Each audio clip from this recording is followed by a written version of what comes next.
જે શબ્દ બોલું છું ને ભગવત ગીતા, આ શબ્દનો મતલબ કોણ સમજાવી શકે? ખૂબ સરસ, વેરી ગુડ. તો કે ભગવત એટલે ભગવાન. સરસ.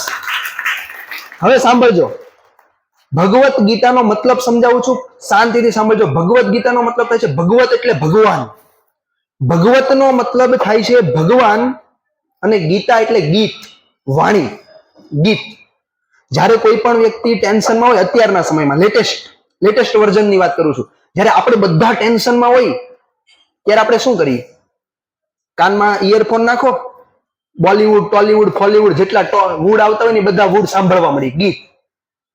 ગીત સાંભળીએ ને આપણે, ગીત સાંભળીએ એટલે તણાવ ઓછો થાય, આપણી ચિંતા ઓછી થાય, આપણું ડિપ્રેશન ઘટે, આવું સાયન્સ કહે છે. જ્યારે અર્જુનના જીવનમાં ટેન્શન આવ્યું, જ્યારે અર્જુનના જીવનમાં ચિંતા આવી ને, તો અર્જુને ગીત સાંભળ્યું, પણ એ ગીત કૃષ્ણના મોઢામાંથી નીકળ્યું હતું. સમજાણું? એ ગીત કૃષ્ણના મોઢામાંથી નીકળ્યું હતું, જેને ભગવત ગીતા કહેવાનું. ખબર પડે છે? ભગવત ગીતા એટલે કે ભગવાનના મુખમાંથી નીકળેલું ગીત, ભગવાનના મુખમાંથી નીકળેલી વાણી. જ્યારે આપણે ટેન્શનમાં હોય, જ્યારે આપણે ચિંતામાં હોય, જ્યારે આપણે ડિપ્રેશનમાં હોય, ત્યારે જો આપણે આ ગીત સાંભળશું ને, તો હું તમને ગેરંટી મારું છું, તમારું ટેન્શન છે ને મૂળિયામાંથી હલકું થઈ જશે.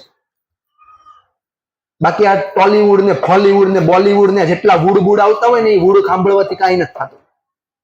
એ તમને ખાલી 2 મિનિટ શાંતિ આપી શકે છે. જીવનભરની શાંતિ તમને એક પણ પિક્ચરના ગીતમાંથી નહીં મળે.